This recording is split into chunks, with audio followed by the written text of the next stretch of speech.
Hello everyone, welcome back to the channel banking Saathi. तो आज की इस वीडियो में मैं बताने वाली हूँ आईपीएस क्लर्क मेंस में जो जी के क्वेश्चंस आए हुए थे विद आंसर्स। ओके, तो वीडियो को एंड तक जरूर देखें। तो बिना किसी देरी के चलिए वीडियो को स्टार्ट करते हैं।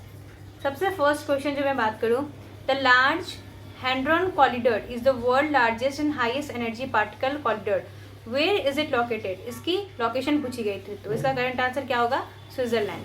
Next question, how many credit information companies are regulated by RBI. तो इसका आंसर होगा 4। Trade union, CIBIL, Equifax, Experian and CRIF high mark. Next question, Indian trade rupees converted under which act. तो इसका correct answer होगा foreign exchange management act 1999। फिर under Pradhan Mantri Matsya Sampada Yojana scheme blue revolution for 2022-2021 is, कितना amount था आपको वो answer करना है, 145.43 करोड़।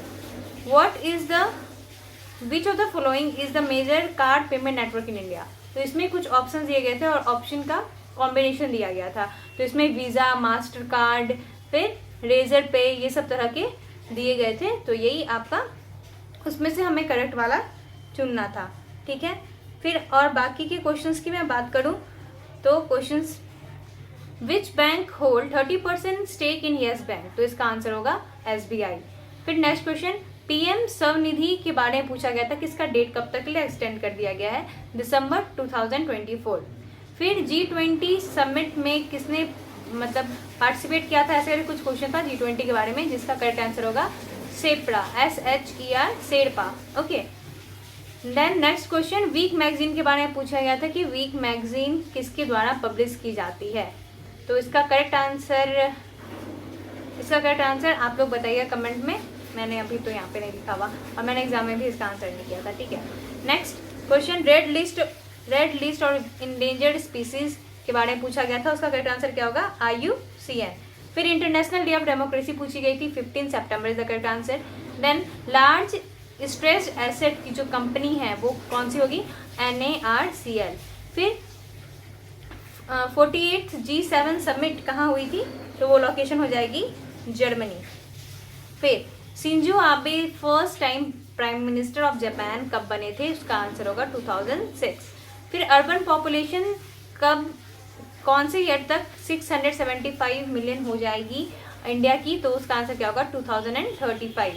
फिर मरियम जो थी जिन्हें अवार्ड दिया गया था, तो वो कौन सा अवार्ड मिला था उन्हें, फील्ड मेडल। ठीक है, फिर फाइनेंशियल इंक्लूजन इंडेक्स कब से, RBI की कब से स्टार्ट हुई थी, 2016। फिर एशियन टॉप लिएबिलिटी इंडेक्स में कौन सी सिटी आएगी, वो आंसर है Osaka. Okay, next, top trading partner of India जो कि प्रॉफिट में किसके साथ है, तो इसका सही आंसर हो जाएगा US। फिर गुजरात ने साइन किया था MOU कौन से रबर प्रोडक्शन से, तो उसका आंसर आप लोग बताइएगा, मैंने अभी से नहीं लिखा है। ठीक है, फिर होटल GST रिवीजन के बारे में बोला गया था, उसका मिनिमम अमाउंट कौन सा होगा, GST जो होटल में लगता है वो 1000। फिर टायर एंड पेंशन सिस्टम के बारे में पूछा गया था कि उसका मिनिमम कितना है टायर 1 में नेशनल पेंशन सिस्टम के अंतर्गत, तो वो भी होगा 1000। फिर फ्लॉप्स में O का पूछा गया था कि फ्लॉप्स में O किसके लिए स्टैंड करता है, तो क्या हो जाएगा, ऑपरेटिंग। चलिए, और नेक्स्ट क्वेश्चंस पे अगर हम मूव करें, फिर नेटो का अदर नेम पूछा गया था जो कि होता वॉशिंगटन ट्रीटी। फिर फाइनेंशियल लिटरेसी वीक मैंने पहले ही बता चुकी हूँ मैं, 2016 पे। ठीक है, फिर sports arm for Asian games 2022 के बारे में पूछा गया था, इसका करेक्ट आंसर क्या हो जाएगा, अदानी स्पोर्ट्स लाइन। ठीक, फिर which bank issue certificate of deposit, तो क्या हो जाएगा, शेड्यूल्ड कमर्शियल बैंक। ना क्रिप्टो करेंसी की सिस्टम के बारे में पूछा गया था, तो वो क्या हो जाएगा, decentralised. Maximum limit in age for Aayog Sanjeevani Yojana, वो क्या हो जाएगा, 65। Institution for endangered species IUCN। फिर इंडियन ट्रेड रुपीज मैंने बता दिया, फॉरेन एक्सचेंज मैनेजमेंट एक्ट। ठीक है, फिर निर्यात में ए किसके लिए स्टैंड करता है, ये पूछा गया था, तो क्या होता है, एनालिसिस।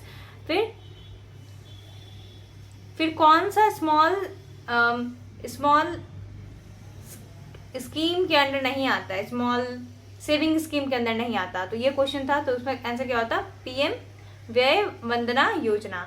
फिर एंटी डिफेक्टेशन लॉ कौन से शेड्यूल से रिलेटेड है? 10th शेड्यूल से। फिर हाईएस्ट अचीवमेंट ग्रेड कौन सा था? इसका आंसर दक्ष। तो ये कुछ क्वेश्चंस थे, और अगर कुछ भी क्वेश्चन रह गया होगा तो आप लोग कमेंट बॉक्स में बताइएगा कौन सा क्वेश्चन रह गया है, और मैंने कोशिश की है, थोड़ा बहुत मिस्टेक हो सकता है तो उसके लिए मुझे माफ़ कीजिएगा, और जो भी क्वेश्चंस मैंने इंक्लूड नहीं किया वो आप लोग कमेंट बॉक्स में ज़रूर बताएं। So this is for today, thank you and have a nice day.